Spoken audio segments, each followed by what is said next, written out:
This video is brought to you by Scout's Eyes. If you're a talented footballer and you want to get yourself in front of a scout, visit Scout's Eyes right now or click the link in the description. Welcome along to AFTV Transfer Daily, the show that keeps you up to date with players that been linked with a summer transfer move to Arsenal. Hi and welcome along to AFTV Transfer Daily, the show that keeps you up to date with players that been linked with a summer transfer move to Arsenal. We got to see yesterday, got to see yesterday Manchester City in action, and they look good.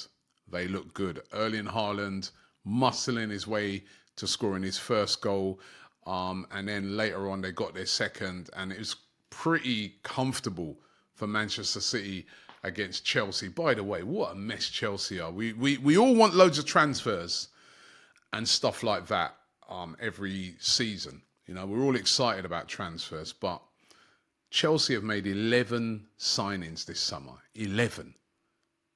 And I think there was 4 debutants yesterday in the game, and look how poor they look. The whole thing's in a mess. You've got Sterling, who they signed a couple of seasons ago, who's on huge wages, putting out statements before the game, moaning about not being selected. This is the thing. When you go and you just try and buy every player going, these are the problems that happen to your squad. You know what I mean? You've got to be very, very smart in the transfer market, as Arsenal have been, as City have been in recent years. And Chelsea are just an example of when you get transfers wrong, when you just go to try and sign every name. Remember how every Chelsea fan was laughing at us when Chelsea got Mudryk over Arsenal.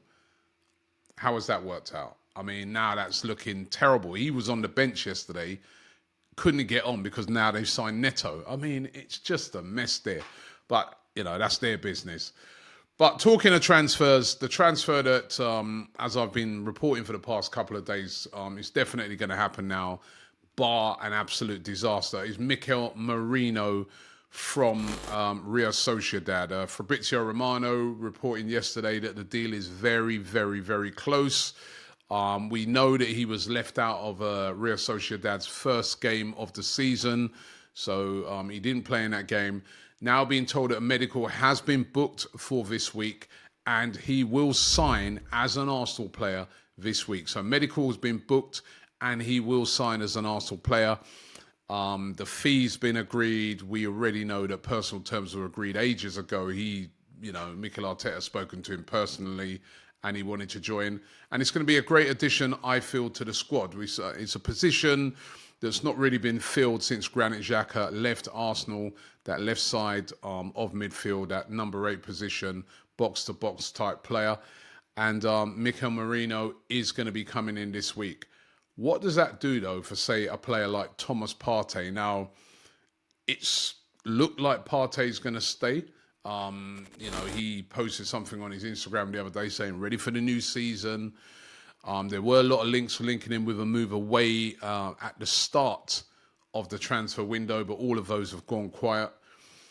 But there's been a lot of questions over his future, especially after the game at the weekend. I didn't think he played too badly until later on when he started to get tired. He started giving the ball away. He gave the ball away a couple of times. He's got 1 year left on his current contract, so his contract's running out.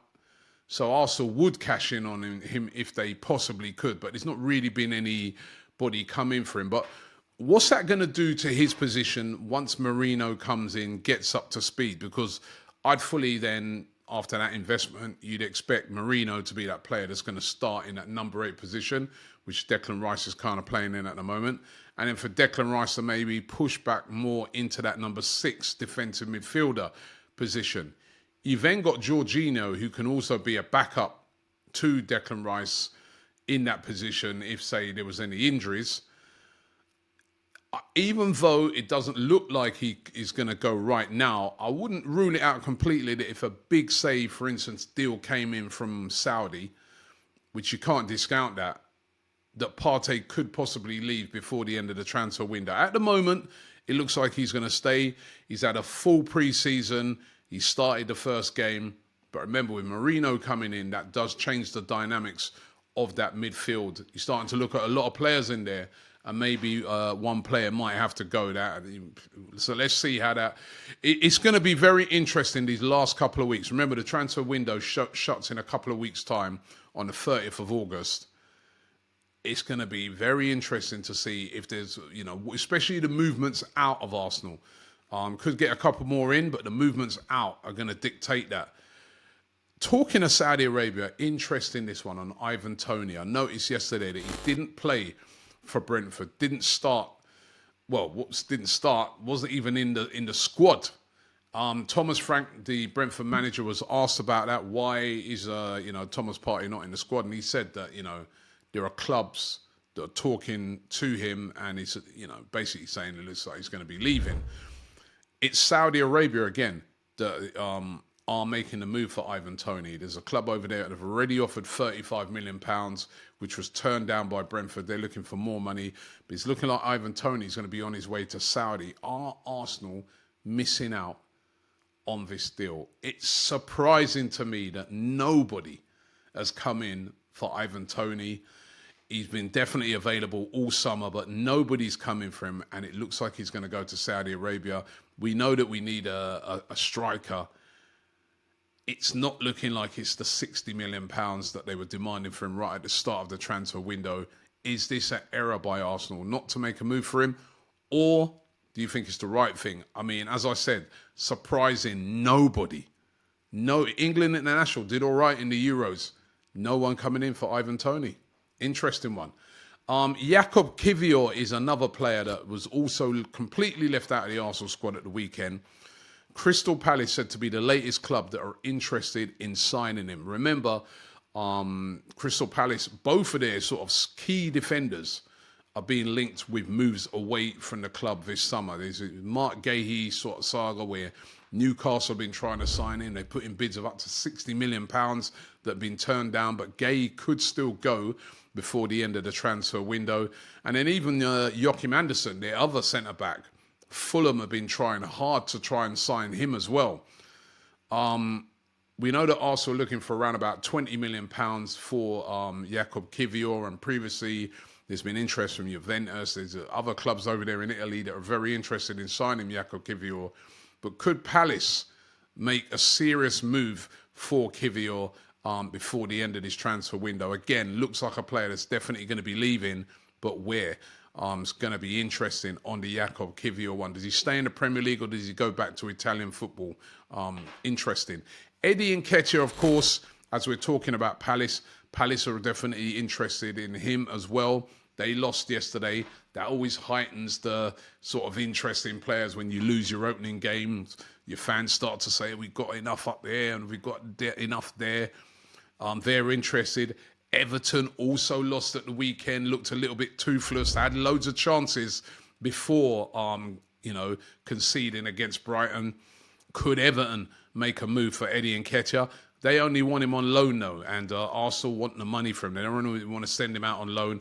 And Nottingham Forest, who drew at the weekend again, they'll be heightened by their fans. Do we have enough? Chris Woods, our strikers always seem to be injured as well. They're interested as well. £30 million also looking for Eddie Nketiah. They're not budging off of that. Looks like he's going to go, but where is going to be a real interesting one.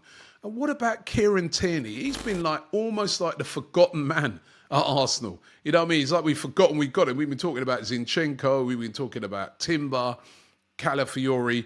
What that does, I've just mentioned 3 players who can play in that left-back position. Kieran Tierney's a left-back by trade.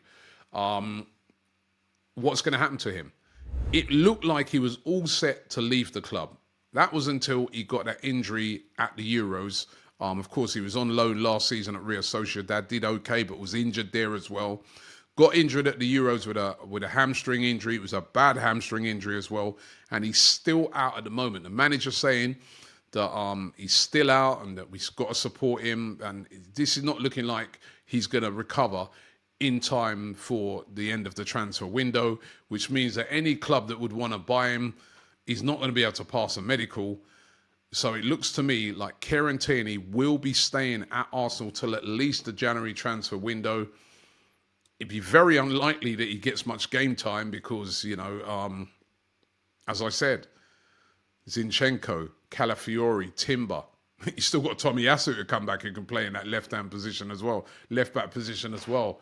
His chances of getting in the team are really, really slim, but his chances of getting a move at the moment are even slimmer, with teams like Celtic said to be interested in him. There were other teams interested in a loan. Really feel sorry for this guy. It shows you the ruthlessness of football. Still only 27, Kieran Tierney. At one time, Arsenal fans were saying he should be the captain of the team. And now he's like fourth choice, left back, still injured. And I mean, that's the thing that's blighted his Arsenal career. It has been injuries after injury after injury. So get well soon. Going out to Kieran Tierney. Hopefully he can make a speedy recovery.